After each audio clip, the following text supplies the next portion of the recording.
Welcome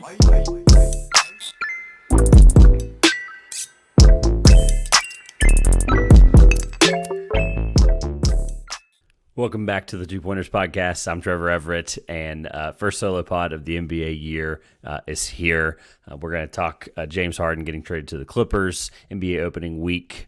We're going to play a little game, play a couple of things here with week one observations in 4 words or less. A lot of the highlights of the things that I've seen, and only 3 to 4 games for most of these teams. So this isn't supposed to be, it's not necessarily supposed to be like an overreactions like we've done in the past. Would love to have done that, but just trying to get the right. I didn't feel like I didn't see enough this year to overreact to anything in the first 4 games. So just want to talk a couple observations. Before we do that, don't forget Two Pointers is sponsored by SeatGeek. SeatGeek is the presenting sponsor of Two Pointers Podcast. You can get $20 off your first purchase in the SeatGeek app or SeatGeek.com. Link in the top of the description. Code Two Pointers. $20 off all of the sports. I think as of yesterday, I'm recording this on Halloween afternoon. As of the 30th, I think we had all 5 major sports playing with multiple playoffs, the World Series, MLS, NBA, all the fun stuff. So want to talk a couple of things. I was actually supposed to record this on the 30th, but here we are. I waited a day. No real hunch. I would love to say that I had a hunch here, but anything can happen in the NBA, and I wanted to give it one more game, see some of the Magic Lakers game last night. I had to catch back up in the morning because these 10:30 Eastern tips are already getting to me here out on the East Coast. But I want to talk a couple things here. James Harden being traded to the Clippers at what ended up being 2 o'clock local time for me, 11 o'clock. And this is, like Woj reported, this is not the first time these two teams have done this. There was I believe it was Tobias Harris deal happened at 2 o'clock in the morning as well in the past. So these two teams need to stop doing this if they're going to be continuing to make deals. I'll talk about a little bit on both sides. Just talking about the trade at first, though. The Clippers send Marcus Morris, Robert Covington, Nicholas Batum, KJ Martin, 2026, 2028 first-round picks, 2 second-rounders, and a pick swap. I believe that pick swap is in 27, if I'm correct, and we'll get to that. And the Sixers send James Harden and PJ Tucker. Just quick reactions to it is, look, I've made it very clear in the past, especially now recently. I think I've talked about it once since we started doing pods again this year with the NBA. I think giving up anything for James Harden right now, especially with I know the whole could have been promised a contract, and that's what severed that relationship with Daryl Morey, and obviously going over to China, James is going to be putting out his best foot forward there against Daryl Morey over the summer. But I don't care what the promise was on the board. This is the new normal with James Harden. This is what we're seeing and what we understand about James Harden as an off-the-court player.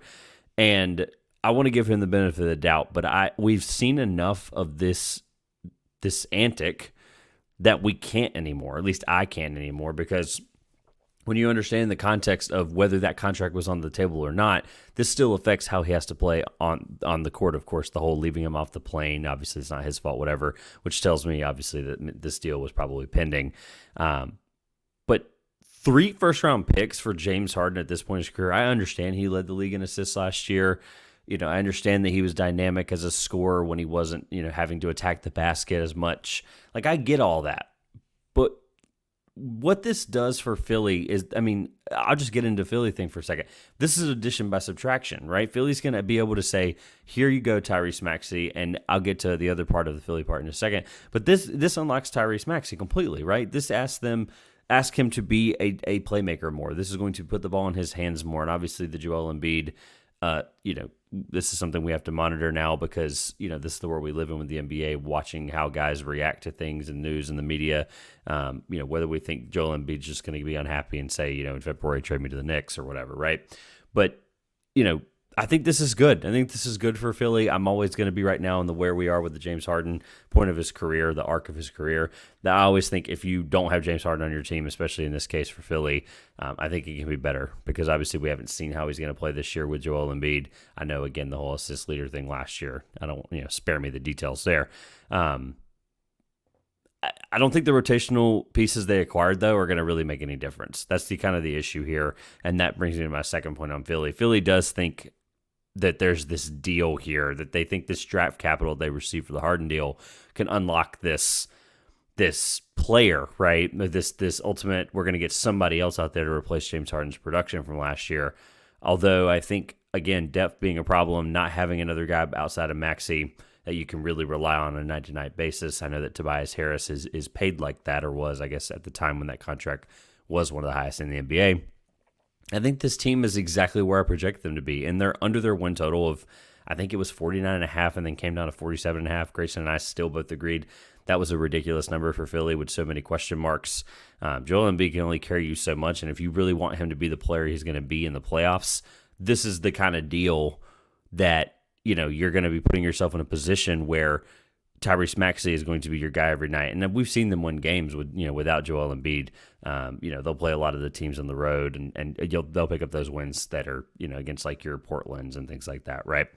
But if Philly is truly the title contender they want to be, that trade has to happen with that draft capital for James Harden. And as of this moment, Woj made a great point on his pod, with what little sleep he did have from this trade being done at 2:00 in the morning. But, the trade right now, whatever it is, again, not really anybody disgruntled right now that we know of, not really. I'm not sure there's a perfect answer for who that player might be. I mean, maybe it's Mike Conley if Minnesota wants to get, switch things up. But what does Minnesota get out of that? Other than draft capital I know they're sparse there. This is just off the top of my head. Dennis Schroeder from Toronto. Toronto retained him for a reason, or brought him in for a reason, after Fred VanVleet's departure. So I don't know. Regardless of what the deal is, Woj's point was you'd be overpaying for whatever that is right now. And I 100% agree. So whatever Daryl Morey and the organization thinks they're going to get, they have the capital at least to think that that player is out there. And they've obviously got the salary filler there, Marcus Morris, Robert Covington, who I think can be important. But a lot of these guys at their age, KJ Martin being a young, promising player, but Marcus Morris, Robert Covington, and Nicholas Batum, I don't see being these impactful, role players that we think they were for the Clippers. And getting to the Clippers in a second, the depth's going to be just, a ridiculous question mark for them giving up three players, even if they were impactful for them. I just don't know if they're going to necessarily be as important for Philly. The Philly thing, again, 5 in the East is best case scenario, and I was projecting they had Maxey and Embiid for most of the year together. Again, all of this commentary is hinged on the fact that there is a deal out there eventually, and we know how the NBA can change literally and figuratively overnight, and that deal could be out there anytime and anywhere. So Philly is to be determined there in terms of how I think this fully shapes out, but fully I'm going to lean on my old ways here and tell you that it's addition by subtraction because of just everything that James Harden was going to bring from didn't want to be their standpoint, even if they let him play. The locker room idea of him being there and them not playing and then not letting him get on the plane and all that stuff, Philly was willing to take whatever the fine was with the new rules of the sitting players who were all, recent All-Stars and recent All-NBA people, and they were willing to take whatever that repercussion was to try to figure out a way to keep him out of the locker room and get this done. So again, I think addition by subtraction, and Philly fans should probably be pretty happy about the result. On the Clippers side of it, I think both these teams, I can't even begin to believe that this was the best case scenario for the Clippers, and I cannot believe it took this much. So Nick Wright posted this on X after the trade happened. I think it provides really good context for how this year's Los Angeles Clippers team is completely and entirely all in. And like I said, Grayson and I talking about the over-under spot. If you haven't checked that out, the win total spot, whatever you want to call it for the Western Conference, I'll link it below and put it on the little eye up there at the corner for YouTube. But we talked about how there's just no reason that I'm guaranteed X amount of games from the likes of Paul George, Kawhi Leonard, even some of their role play. Russell Westbrook is going to have to be a really important player for you. So thinking about how James Harden last year, I know how he was really, really important, but he averaged, he only played, I think it was 50-something games, right? He played, last year shout out to Best Warriors for changing, 58 games, right? Which is right at that league minimum for any kind of award. So that's kind of your threshold for what a star should be playing at least. And I'm not sure that's going to be really beneficial to you. James Harden and Russell Westbrook being on a team is a storyline in of itself. But the context of what Nick Wright posted about being all in this year, Kawhi, Paul George, James Harden, and Russell Westbrook are all free agents at the end of this season, right? The new arena will be done, I believe it's 24-25, so the beginning of next season. If not, it's the year after. People are saying that this is a tie into that, if you can retain him, yada, yada, yada. I'm not sure I want to take a chance, regardless of a new arena that's going to cost me $2.5 billion if I'm Steve Ballmer. There's no future here. You have to retain these guys. That's kind of they're banking on that, and they're putting their eggs in a really, really fragile, broken basket, right? You're putting it in the hands of Russell Westbrook, James Harden, again, Kawhi Leonard, and Paul George, who haven't played a lick near what they should be for what they're worth and what they're asked to be. So here's what the first round picks look like, and what I mentioned about the new stadium is how kind of pigeonholed this team really is. Their future first round picks look like this. In 24, it's going to Oklahoma City. 25, it'll be a swap with Oklahoma City. 26 would be a swap, not a swap, but 26 will go straight to Oklahoma City. 27 will be a swap with Oklahoma City. Sam Presti just wins. 28 is goes to Philly.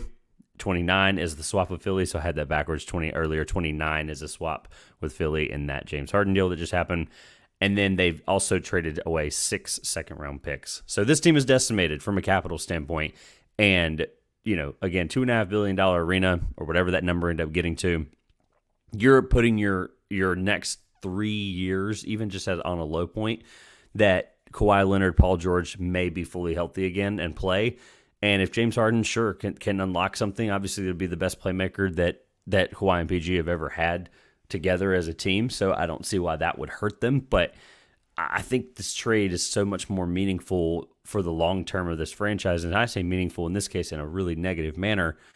This is going to be like, if the Clippers don't make the finals this year, like this is a failed experiment. And I know that we typically see it's the second year, right? So again, the retainer is going to have to be so important there.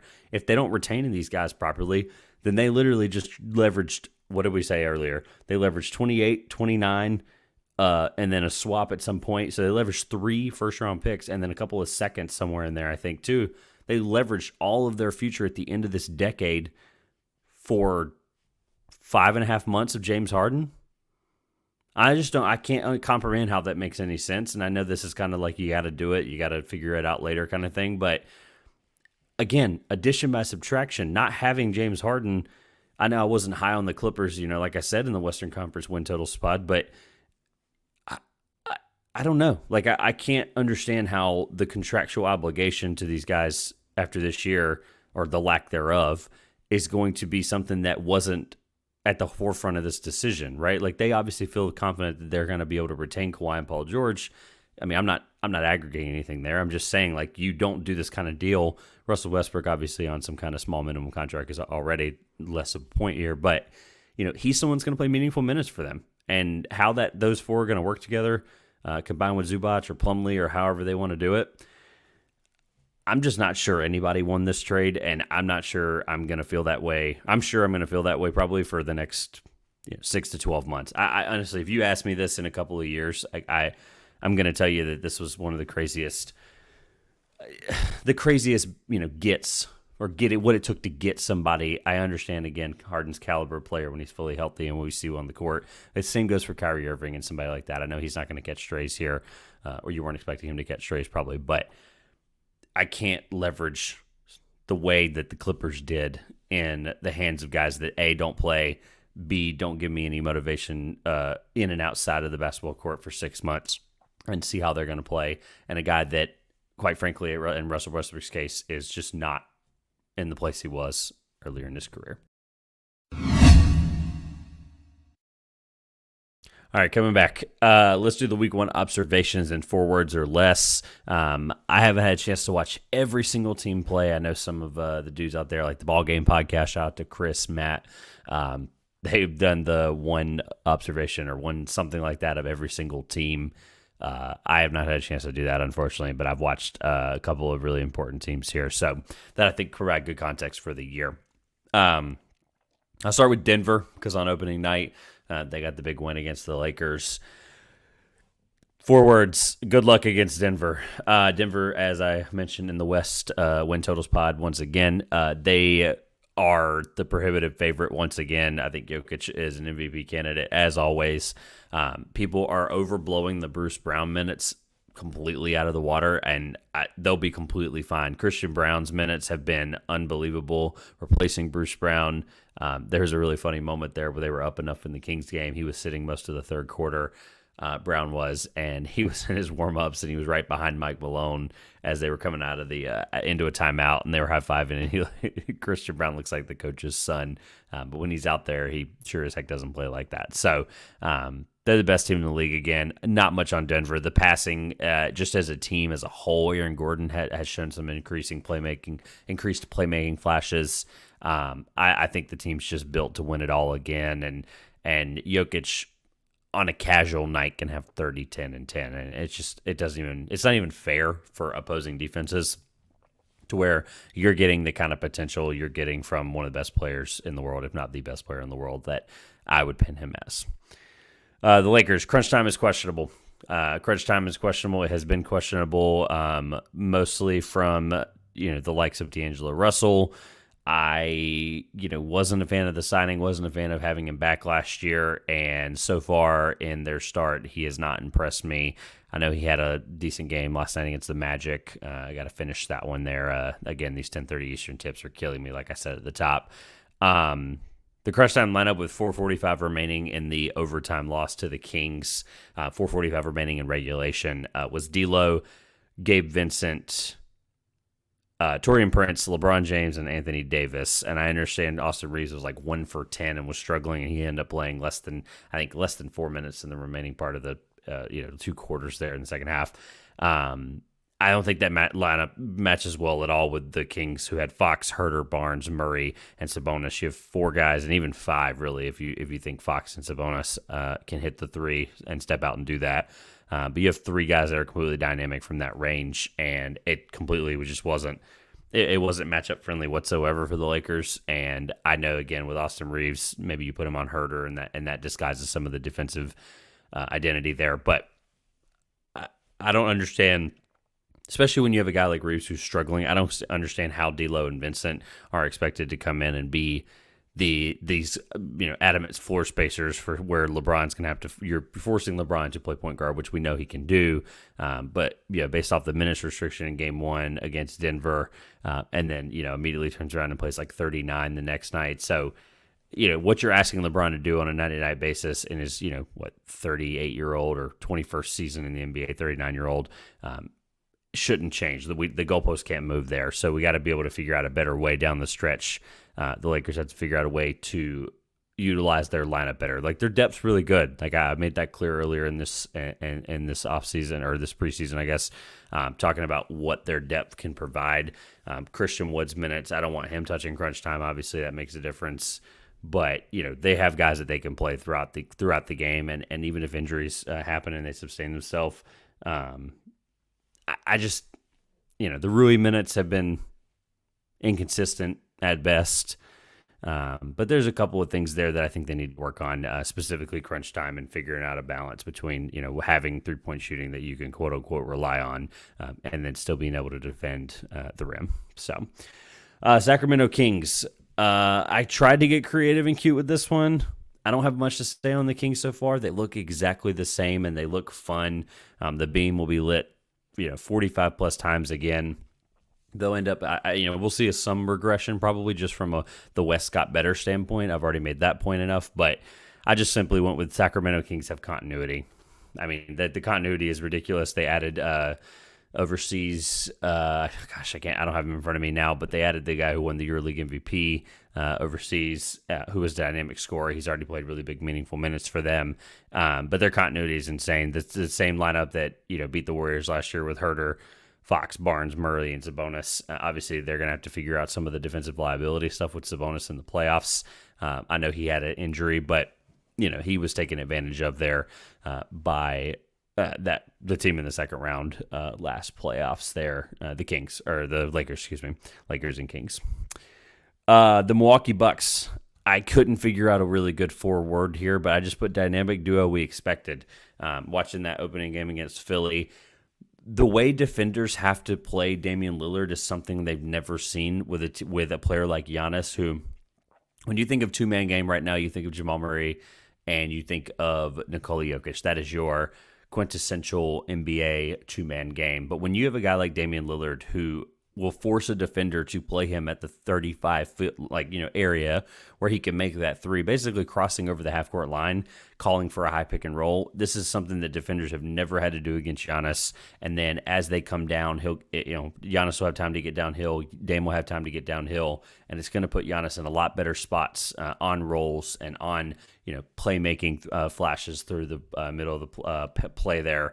But Damian Lillard and Giannis' two-man game is really, really impressive. And if you didn't see it, I was going to be funny about this, but I didn't think of the four words here. But Flava Flav sang the national anthem, and it's worth the watch if you haven't seen it. Last few teams here. The San Antonio Spurs, just enjoy watching Wemby play, right? I guess for the four words, for those that be in the comments there. Enjoy watching Wemby play. I know coming into the year and just through the draft process over the last 2 years with him, we had these unrealistic expectations of what we expect from a guy like that. And I know that there were NBA GMs privately saying to Woj that, within 3 years we'll be seeing the best player in the NBA and even the best player in the world. And I'm just not ready for that yet. Like, the Spurs are not good. They don't have a point guard. That's no disrespect to Trey Jones, but they don't have a true point guard.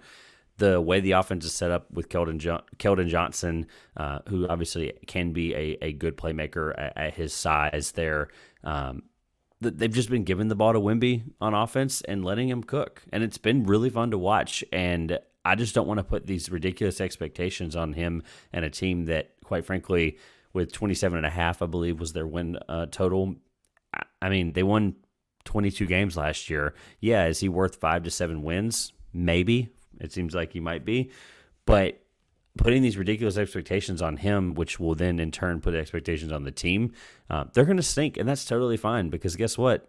Rome wasn't built in a day, right? People say that expression every single day. It's a really old saying, but Victor Wembanyama has been so much fun to watch. I was not shocked when the Dallas Mavericks Spurs game broke whatever the NBA season record was for the regular season viewership for the one game or something like that. It broke some ridiculous record by like a couple million people watching it, and I was one of them. That game was really fun. Not much analysis there, but just seeing some of the stuff he does on offense, and then just the ability to think that no matter what, once per game, we're going to see him have the ability with an 8-foot wingspan to block a three-point shot is unlike anything we've ever seen before, and we should just relish it. We should just sit there and relish it and enjoy it.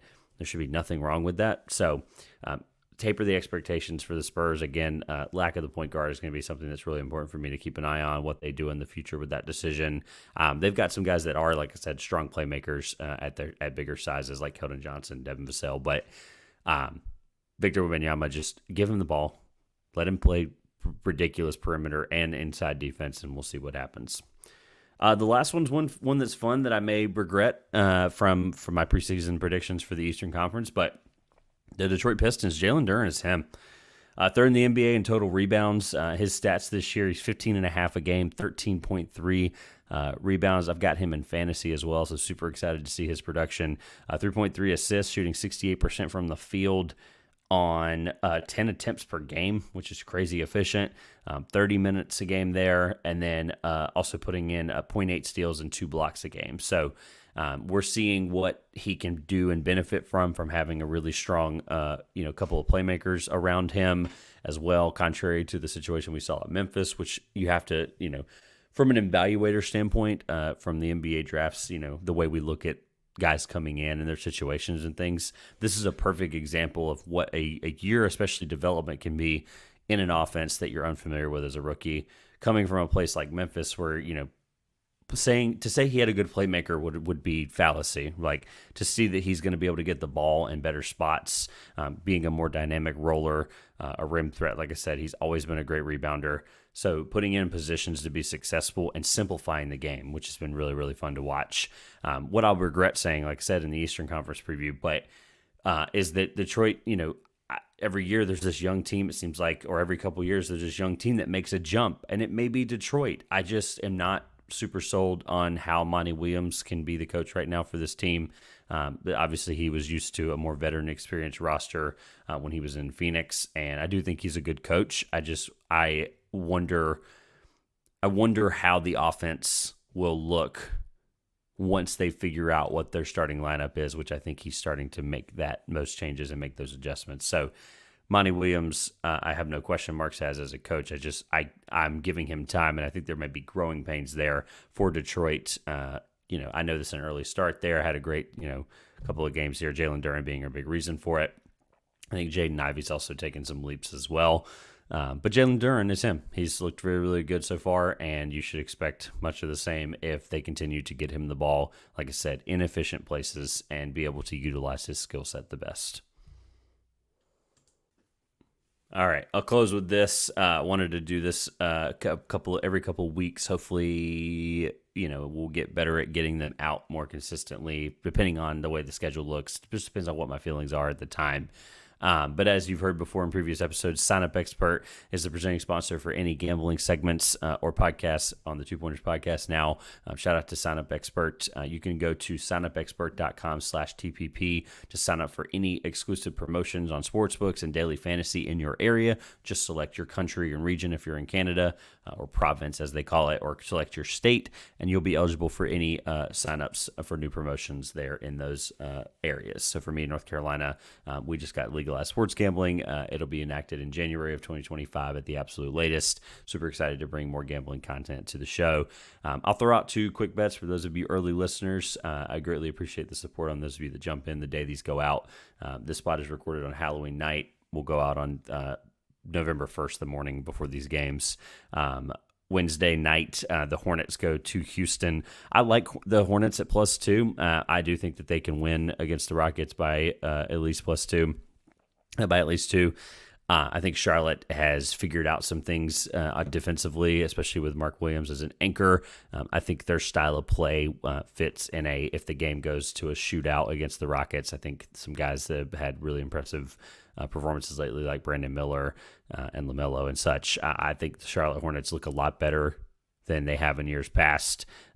Specifically last year, I think the team being healthy to start the year has given them exceptional confidence to start. Again, Mark Williams is going to be a really important factor there to stifle some of Houston's offensive firepower, specifically from Jalen Green and others. But I do like the Charlotte Hornets at +2 there. You get -110 on that. And I'll actually give you 2, and we can parlay them together and see what they look like. Denver's at Minnesota. I like 2 road teams for Wednesday night. You've got the Memphis Grizzlies as well on the road. You've got the Wizards at Atlanta, but I think the value's there for Denver. I like Denver, just what they've shown, as you heard earlier at the beginning of the segment around opening week thoughts. I think Denver -4 on the road at Minnesota. I think Denver's just the better team. I know that Minnesota gave them a really tough time in the playoffs last year. I know they were the only team to really we look at it and, it was 4-1 or whatever, and Denver kind of, zombie walked through game 4. But the Minnesota Timberwolves are a good matchup for the Nuggets, just from being able to throw as many bigs as possible at Nikola Jokic. But Denver right now is playing just like they were at the end of last year, really, really well, passing, great spacing, really valuable minutes there off the bench from what we originally thought was kind of a subpar bench potentially coming into the year. I like the -4. I think Denver will handle them very, very well there. If you parlay those 2 together, by the way, you get -105 on Denver there, so I think that's good value. -110 on Charlotte. You parlay them together, we get +272 on a 2-leg parlay there. So let me know in the comments if you guys are doing that as well. Shout out to Sign Up Expert. Again, if you are thinking about making any sports bets and you want to get into sports gambling and see what it is in your state, you can sign up for any sports betting and daily fantasy new promotion through the link in the description, signupexpert.com/TPP for your exclusive discount. Using that link does support the show as well. We greatly appreciate that. All right, first solo pod of the NBA season. Super excited to be talking about basketball again. Got some really cool stuff coming up as well. I will remind you that the Everything College Basketball podcast and I grouped together and we did the ECB magazine for college basketball. We'll have some content for that next week. Look out for some really cool stuff over there. I'll be talking college basketball, some of my favorite bets coming up next week. College basketball starts officially in 6 days or 5 days as you're hearing this on Wednesday the 1st. Cannot wait. November 6th, Monday, we are back. College basketball. I'll be in the building somewhere here in the middle of North Carolina. I don't know yet. I'm still trying to figure that out. But you can check out every single team and preview ecbmagazine.bigcartel.com. We have all of those previews for you there. Almost 300 pages of magazine preview. Super, super exciting stuff. Some really great content in there. Feel free to check that out. It's only $10 to get every single team in the country and find out what your favorite team is going to look like this coming year. I greatly appreciate you guys' time listening today. Thank you for watching. Thank you for listening. Don't forget, it's at 2Pointers on all socials platforms or at the 2Pointers podcast. My links are on the screen there as well. Look forward to putting out more NBA and college basketball content over the next couple of months. This has been the 2Pointers podcast. I'm Trevor Everett. We'll talk to you next week.